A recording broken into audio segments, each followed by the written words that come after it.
హల్లెలూయా. దేవునికి స్తోత్రం. మీకందరికీ కూడా ప్రభువైన యేసుక్రీస్తు శక్తి కలిగిన నామములో వందనాలు తెలియజేస్తూ ఉన్నాం. నేటి దేవుని మాట అనే శీర్షిక ద్వారా ప్రతిరోజు ఉదయం 6 గంటలకు మనందరం కలుసుకోవడం, దేవుని వాక్యాన్ని ధ్యానం చేసుకోవడం, ఆ రోజంతా సంతోషంగా ఆనందంగా గడపడానికి ప్రభు మనకు సహాయం చేస్తూ ఉండడం చాలా ఆనందంగా అనిపిస్తూ ఉంది కదా. చాలామంది ఇప్పటికే లైవ్లో జాయిన్ అయ్యి ఉన్నారు. వారందరిని బట్టి దేవుణ్ణి స్తుతిస్తూ ఉన్నాం. దేవుడు మిమ్మల్ని మీ కుటుంబాలను దీవించునుగాక. మరి ఈరోజు నేటి దేవుని మాట అనే ఈ శీర్షికలో దేవుడు మనకి ఇవ్వబోతున్న మాటను ఒక్కసారి జ్ఞాపకం చేసుకుందాం. కీర్తనల గ్రంథం 27వ దావీదు కీర్తన 14వ వచనం అందరూ తీసుకోండి. నేను కూడా తీసుకుని చదువుతూ ఉన్నాను, చూడండి. యెహోవా కొరకు కనిపెట్టుకుని ఉండుము, ధైర్యము తెచ్చుకొని నీ హృదయమును నిబ్బరముగా ఉంచుకొనుము. యెహోవా కొరకు కనిపెట్టుకుని ఉండుము అని దావీదు తన చక్కగా రాస్తూ ఉన్నాడు. ఏమనంటే దేవుని కోసం కనిపెట్టుకోండి, దేవుని కోసం కనిపెట్టుకుని ఉండడం ఒక్కటే కాదు కానీ ధైర్యం తెచ్చుకొని నిబ్బరముగా మీ హృదయాన్ని ఉంచుకోండి అని అతను చెప్పుకుంటూ ఉన్నాడు. మనకు కూడా ఈరోజు చెప్తూ ఉన్నాడు. ఎందుకు అంటే ఈ రోజున ఎక్కడ చూసినా పరిస్థితులు ఎలాగున్నాయంటే ధైర్యాన్ని చెడగొట్టేలాగా, ధైర్యం కూలిపోయేలాగా, కృంగిపోయేలాగా చాలా పరిస్థితులు, సమస్యలు, అనారోగ్యాలు, కష్టాలు ఉన్నట్టుగా మనం చూస్తూ ఉన్నాం. ఈ రోజున దేవుడు మనకి ఇస్తున్న మాట ఏంటి అంటే ధైర్యం తెచ్చుకోండి, నిబ్బరంగా మీ హృదయాన్ని ఉంచుకోండి, నా కోసం కనిపెట్టుకుంటూ ఉన్నారు కదా, తప్పకుండా నేను మీకు సహాయం చేస్తానన్నట్టుగా దేవుడు మనకి వాగ్దానం ఇస్తూ ఉన్నాడు. ఆ 27వ కీర్తనలోనే 2వ వచనం 3వ వచనం మనం చదివితే, నా శరీర మాంసం తినుటకే దుష్టులు నా మీదికి వచ్చినప్పుడు, నన్ను బాధించు శత్రువులు నా మీదికి వచ్చినప్పుడు వారు తొట్రిల్లి కూలిరి, నాతో యుద్ధము చేయుటకు దండు దిగినను నా హృదయము భయపడదు, నా మీదికి యుద్ధము రేగినను దీనిలో నేను ధైర్యము విడవకుందును అని దావీదు చాలా చక్కగా చెప్పుకుంటూ ఉన్నాడు. ఎంత కాన్ఫిడెంట్గా చెప్తున్నాడు కదా. నన్ను బాధించే శత్రువులు నా చుట్టూ ఉన్నా సరే, నాతో యుద్ధం చేయడానికి దండు దిగినా సరే, ఇంకా అంటున్నాడు నా శరీర మాంసం తినడానికి దుష్టులు నా మీదకి వచ్చేస్తున్నారు. అంటే ఇలాంటి పరిస్థితుల మధ్యలో దావీదు నలిగిపోతున్నట్టుగా మనకు అర్థమవుతుంది. శరీర మాంసం తినడానికి దుష్టులు వస్తూ ఉన్నారంట. అంటే ఎంత వేదన చెందుతూ ఉన్నాడో మనకు అర్థమవుతుంది. బాధించే శత్రువులు అంటే మనసును బాధిస్తూ ఉన్నారు కొంతమంది శత్రువులు, శరీరాన్ని బాధించే అనారోగ్యాలు, కష్టాలు, ఇబ్బందులు, ఏమండి ఇలాంటి వాటి మధ్యలో యుద్ధం చేయాల్సి వస్తుంది. అనారోగ్యాలతో యుద్ధం చేయాల్సి వస్తుంది, సమస్యలతో యుద్ధం చేయాల్సి వస్తుంది, కష్టాలతో యుద్ధం చేయాల్సి వస్తుంది, ఆర్థికపరమైన ఇబ్బందులతో యుద్ధం చేయాల్సి వస్తుంది. అదే చెప్తూ ఉన్నాడు, దీనిలో నేను ధైర్యాన్ని విడవకుండా ఉంటాను. ఎందుకు అంటే నేను దేవుని కోసం కనిపెట్టుకుంటూ ఉన్నాను అన్నట్టుగా చెప్తూ ఉన్నాడు. ఈ రోజున దేవుడు మనను కూడా ధైర్యపరచడానికి ఈ మాట మనకు కూడా ఇస్తూ ఉన్నాడు. ఏమండి నెల మారింది, జూన్ నెల వచ్చేసింది, ఎన్నో ఇబ్బందులు, స్కూల్స్ పెట్టేస్తారు, ఫీజులు కట్టాలి, లేకపోతే కొత్త స్కూల్స్లో జాయిన్ చేయాలి, కొత్త కాలేజెస్కి వెళ్ళాలి, ఫీజులు, ఇబ్బందులు, సీట్ వస్తుందా రాదా, భవిష్యత్ అంతా అంధకారంగా ఇలాగ అనిపిస్తూ ఉన్న ఈ సమయంలో దేవుడు చెబుతున్న మాట ఏంటి అంటే వాటి ఏమిటి కోసం మీరు ఆలోచించాల్సిన అవసరం లేదు. మీరు నా కోసం కనిపెట్టుకొని ఉంటే, నా దగ్గర ఉంటే చాలు, నేను మీకు సహాయం చేస్తానన్నట్లుగా ధైర్యం తెచ్చుకొని మీ హృదయాన్ని నిబ్బరంగా ఉంచుకోండి. ఈ నెల ఎలా గడుస్తుంది, ఇన్ని నెలలు దేవుడు సహాయం చేశాడు కదా, ఈ నెల కూడా అలాగే దేవుడు మనకు సహాయం చేస్తాడు. ప్రతి పోరాటంలో, ప్రతి యుద్ధంలో దేవుడు మనకు జయాన్నిచ్చే గొప్ప దేవుడే అన్నాడు. మార్కు సువార్త 10వ అధ్యాయం 49వ వచనం ఒకసారి చూద్దామా? అందరు తీసుకోండి. మార్కు సువార్త 10వ అధ్యాయము 49వ వచనాన్ని మనం చూడగలిగితే అక్కడ కూడా చాలామంది చెప్తూ ఉన్నారు, చుట్టూ ఉన్నవారు అంటూ ఉన్నారు. ఏమని అంటూ ఉన్నారంటే ఆ గుడ్డివాడితోటి అంటున్నారు, ఆయన యెరికో పట్టణానికి సమీపించారంట. యేసు ప్రభు యెరికో పట్టణానికి వెళ్తే అక్కడ గుడ్డివాడు ఉన్నాడు. తీమయి కుమారుడైన బర్తిమయి రోడ్డు ప్రక్కన ఆ త్రోవ పక్క నుండి భిక్షం అడుక్కుంటూ ఉన్న పరిస్థితుల్లో యేసు ఆ మార్గంలో వెళ్ళాడని విన్నాడంట. విని దావీదు కుమారుడా నన్ను కరుణించు, నన్ను కరుణించు, నన్ను కరుణించు విడిపించు అని కేకలేస్తా ఉన్నాడు. ఎంత కేకలేస్తున్నాడంటే తనకున్న బాధను బట్టి, తనకున్న సమస్యను బట్టి అప్పటికే చాలా స్వస్థతలు దేవుడు చేశాడని ఆ నోట ఈ నోట చెప్పుకోవడం విన్నాడు. ఈ రోజున యేసు ప్రభు ఎప్పుడైతే ఆ ప్రదేశానికి వచ్చాడో వెంటనే కేకలేస్తున్నాడు. ఆ చుట్టూ ఉన్నవారు అంటున్నారు, నేను 49వ వచనం చదువుతూ ఉన్నాను. అప్పుడు యేసు నిలిచి మరి వారిని పిలువుడని చెప్పగా వారు ఆ గ్రుడ్డి వారిని పిలిచి, ధైర్యం తెచ్చుకో, ఆయన నిన్ను పిలుచుచున్నాడు, లెమ్మని వానితో చెప్పిరి. చూడండి ఎంత చుట్టూ ఉన్నవారికి ఎంత విశ్వాసం అండి. ఏమంటే యేసు ప్రభు చుట్టూ ఉన్నవారు మాత్రమే కాదు, ఆ గుడ్డివాడు ప్రక్కన ఉన్నవారు, ఆ త్రోవ ప్రక్కన ఉన్నవారు అందరూ అంటున్నారు ధైర్యం తెచ్చుకోండి, నిన్ను ఆయన పిలుస్తూ ఉన్నాడు. ఆయన సర్వ సృష్టికర్త, ఆయన గొప్ప దేవుడు, ఆయన స్వస్థతలు చేసేవాడు, ఆయన అద్భుతాలు చేసేవాడు. కాబట్టి ఆయన పిలుస్తూ ఉన్నాడు, ధైర్యం తెచ్చుకో. నిన్ను పిలిచేది సామాన్యమైన వ్యక్తి కాదు. ఈ రోజున మనల్ని కూడా దేవుడు మనల్ని పిలిచాడు, ఆయన పిల్లలుగా చేసుకున్నాడు. అంధకార సంబంధమైన అధికారంలో నుంచి కొలస్సీలకు రాసిన పత్రిక 1వ అధ్యాయం 18వ వచనంలో ఉన్నట్టుగా అంధకార సంబంధమైన అధికారంలో నుంచి దేవుడు మనల్ని పిలిచి ఆయన రాజ్య నివాసులుగా చేశాడు. ఒకప్పుడు సాతాను అంధకారం కింద ఉండేవాళ్ళం, సాతాను చీకట్లో ఉండేవాళ్ళం. ఈ గుడ్డివాడు ఎలాగైతే చీకట్లో ఉండి ఏమీ కనిపించక ఉన్నాడో మనం కూడా ఒకప్పుడు ఆత్మ సంబంధమైన గ్రుడ్డితనం, మనోనేత్రాలు వెలిగించకపోవడం వల్ల మనకు భవిష్యత్ అంతా అంధకారంగా కనిపించేది. కానీ ఈ రోజున ఆయన మనల్ని పిలిచాడు. ఆ గ్రుడ్డి వారిని ఎలాగైతే వాళ్ళు చెప్తూ ఉన్నారో, నిన్ను ధైర్యం తెచ్చుకో అయ్యా, నిన్ను ఆయన పిలుస్తూ ఉన్నాడు. ఆయన మామూలుడు కాదు, ఆయన అద్భుతాలు చేసేవాడు, ఆయన ఆశ్చర్యకార్యాలు చేసేవాడు, పాపము నుంచి విడుదలిచ్చేవాడు, అనారోగ్యాల నుంచి విడుదలిచ్చేవాడు, సమస్యల నుంచి విడుదలిచ్చేవాడు. ఆయన సర్వ సృష్టికర్తే నీకోసం నిలబడిపోయాడు, నిన్ను పిలుస్తూ ఉన్నాడు.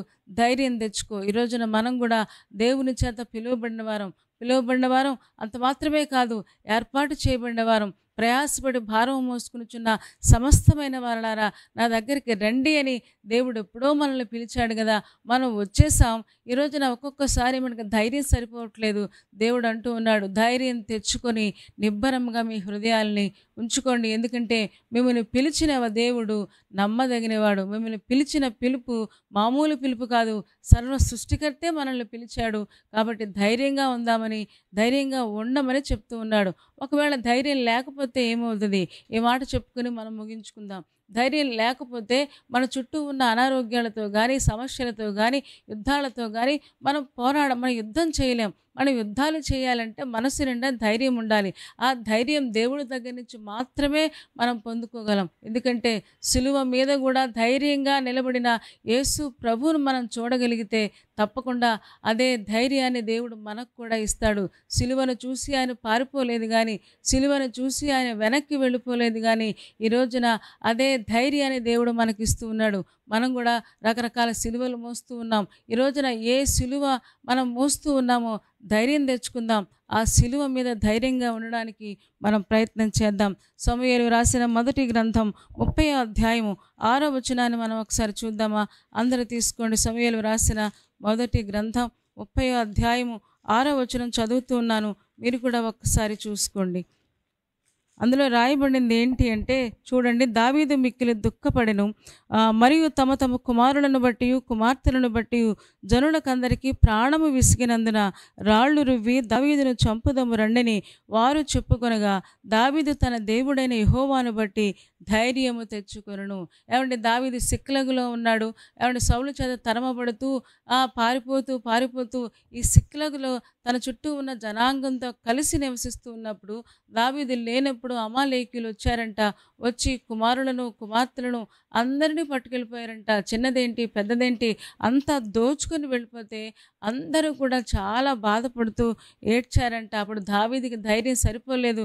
కానీ ఇక్కడ రాయబడిన మాట ఏంటి అంటే, దావీదు తన దేవుడైన యెహోవాను బట్టి ధైర్యం తెచ్చుకున్నాడు. ఏమంటే అంతా దోచుకుని వెళ్ళిపోయినా, పిల్లలు వెళ్ళిపోయారు, కుమారులను కుమార్తెల్ని పట్టుకుని వెళ్ళిపోయారు, తనకున్న సమస్తాన్ని పట్టుకుని వెళ్ళిపోయారు.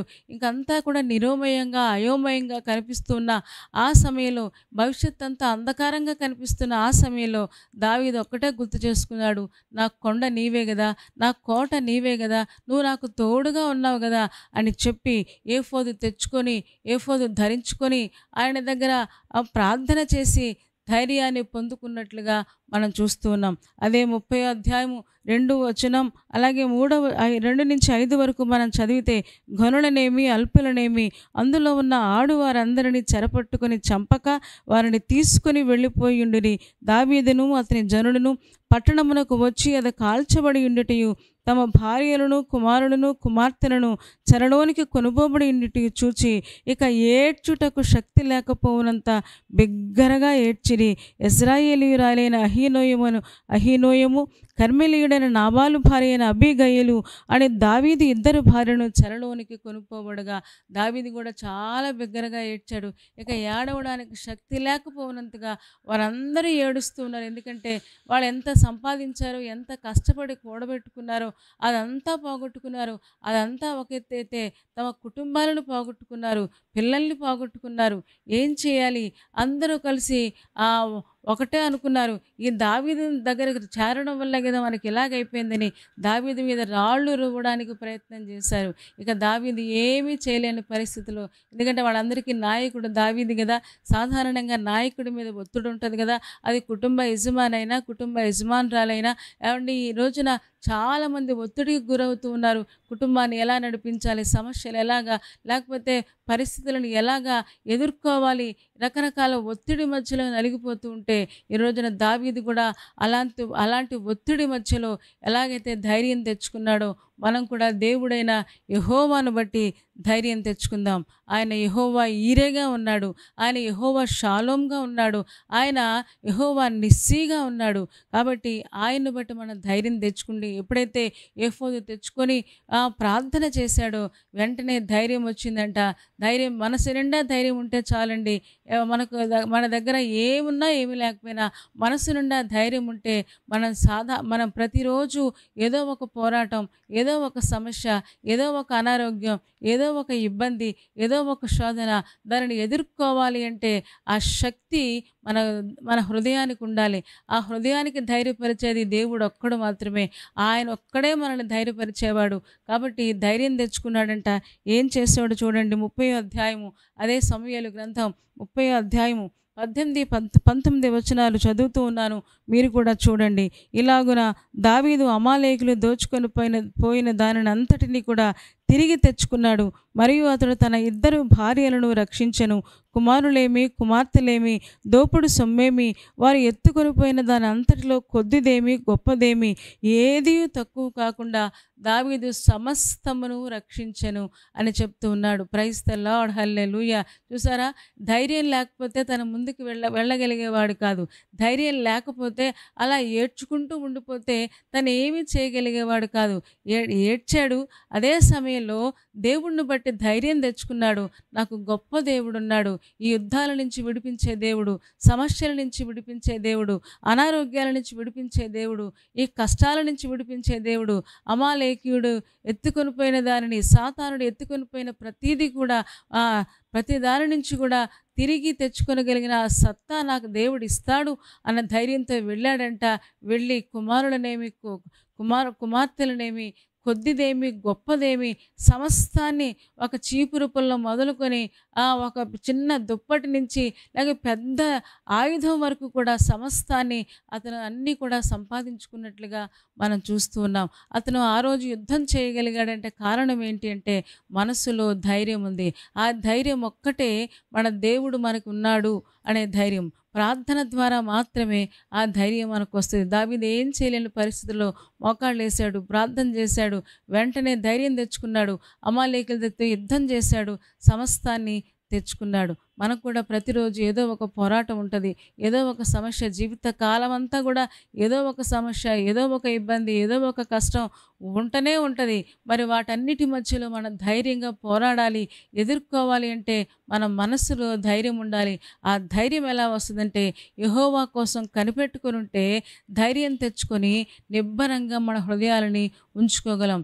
ఇప్పటికే సాతానుడు అమాలేకీయుల్లాగా మన పిల్లల్ని పట్టుకొని వెళ్ళిపోయాడు, వాళ్ళ చేతిలో బంధించేశాడు. రక్షణ పొందకుండా, అయితే విశ్వాసం ఉంచకుండా, చర్చికి రాకుండా, కొంతమంది కొన్ని కుటుంబాలలో కుమారులని, కొన్ని కుటుంబాలలో కుమార్తెలని పట్టుకొని ఉంచేశాడు. చర్చికి రమ్మంటే వాళ్ళ కోపం, లేకపోతే దేవుణ్ణి నమ్మమంటే చాలా ఇబ్బంది పడుతుంటే కొంతమంది భార్యలని, కొంతమంది భర్తలని వాడు గుప్పుట్లో ఉంచుకున్నాడు. కానీ ఈ రోజున దేవుడు మనకి సెలవిస్తున్న మాట ఏంటి అంటే, అమాలేకీయుల చేతిలో నుంచి, సాతాను చేతిలో నుంచి మనము తిరిగి మన కుటుంబాలను సంపాదించుకోగలం. ధైర్యం తెచ్చుకుందాం. ప్రభువైన యేసునందు విశ్వాసం ఉంచుము, అప్పుడు నీవును నీ ఇంటి వారును రక్షించబడతారని దేవుడు చెప్పాడు. విశ్వాసాన్ని కోల్పోవద్దు.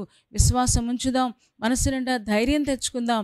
తప్పకుండా మనం ఏదైతే పోగొట్టుకున్నామో, ఏ విషయంలో బాధపడుతూ ఉన్నామో, ప్రభు దగ్గరికి రావట్లేదని, కుమార్తెలు ప్రభు దగ్గర రావట్లేదని, కుటుంబాలు ప్రభు దగ్గర రావట్లేదని ఎంతోమంది ఆత్మీయంగా ఎదిగిన వారు కలవరపడుతూ ఉన్నారు.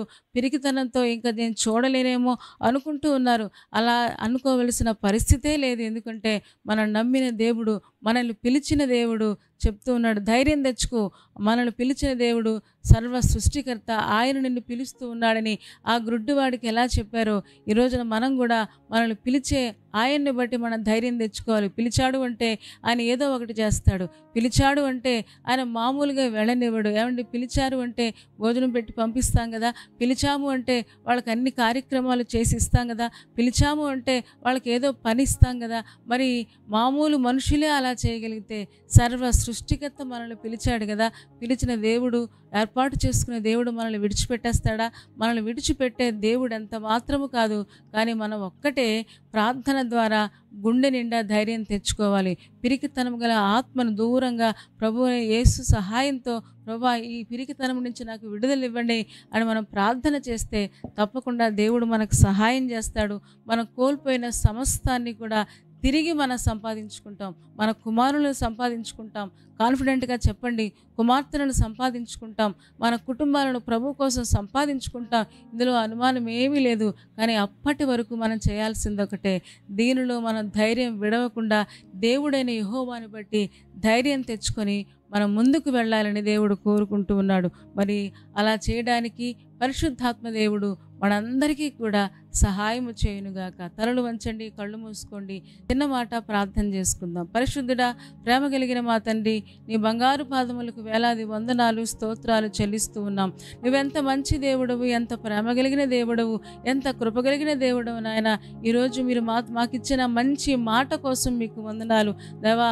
యెహోవా కోసం కనిపెట్టుకుని ఉండువు, ధైర్యంతో నీ హృదయాన్ని నిబ్బరంగా ఉంచుకోమని మాతో మాట్లాడావు. కాబట్టి మా మనసు నిండా ధైర్యం ఇవ్వండి. ప్రతి పిరికితనము గల ఆత్మను యేసు నామములో దూరం చేస్తూ ఉన్నాం, పొమ్మని ఆజ్ఞాపిస్తూ ఉన్నాం. నువ్వు మాతో ఉన్నందుకు వందనాలు. నేను నమ్మిన పిల్లల్ని విడిచిపెట్టావు కనుక మీకు వందనాలు నాయన. మేము కూడా దావీదు ఎలాగైతే దేవుడైన యెహోవాను బట్టి ధైర్యం తెచ్చుకొని ప్రార్థించి సమస్తాన్ని పొందుకున్నాడో, మేము కూడా ప్రార్థించి నాయన ప్రతి పోరాటములో, ప్రతి యుద్ధంలో నాయన జయము మాదే అని ముందుకు సాగడానికి మాకందరికీ సహాయం చేయండి. కొంచెం ఉన్న ప్రతి ప్రమాదం నుంచి మమ్మల్ని తప్పించండి. ఏ యుద్ధాలైతే ఈరోజు మేము చేయాలో, ఏ శోధనల్ని ఎదుర్కోవాలో మాకు శక్తి దయచేయండి. మాకు గుండె నిండా ధైర్యం అనుగ్రహించు నాయన. నీ కృపకు అప్పగించుకుంటూ ఉన్నాం.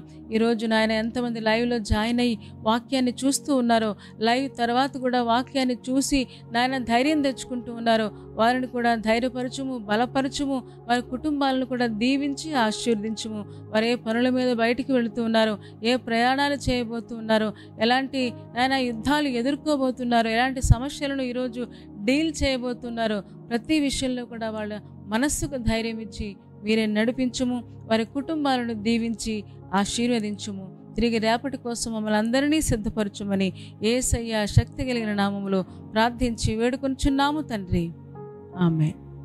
ఆమేన్ చెప్పారు కదా. అందరికీ వందనాలండి. చాలా సంతోషం. మరి ఇంతసేపు ఓపికగా చక్కగా లైవ్లో జాయిన్ అయ్యే వాక్యాన్ని జాగ్రత్తగా విన్నారు. దేవుడు మిమ్మల్ని, మీ కుటుంబాలను సమృద్ధిగా దీవించునుగాక. ఆమేన్. మరి దేవుని చిత్తం మీద మరలా రేపు కలుసుకుందాం. మిగతా వారికి చెప్పండి. మీరు దీవించబడితే కామెంట్ పెట్టండి. డాక్టర్ స్పర్జన్ యూట్యూబ్ ఛానల్ని మీరు సబ్స్క్రైబ్ చేసుకోకపోతే సబ్స్క్రైబ్ చేసుకోండి. మీరు దీవించబడితే కామెంట్ పెట్టండి, లైక్ చేయండి, షేర్ చేయండి. షేర్ చేయడం ద్వారా అందరికీ కొంతమందినైనా మనం ప్రభు కోసం సంపాదించుకోవడానికి అవకాశం ఉంటుంది. కొంతమందికైనా దేవుని వాక్యాన్ని వినిపించవచ్చు కదా. మరి అలా చేయడానికి ప్రయత్నం చేయండి. దేవుడు మిమ్మల్ని దీవించునుగాక. ఆమేన్, ఆమేన్, ఆమేన్.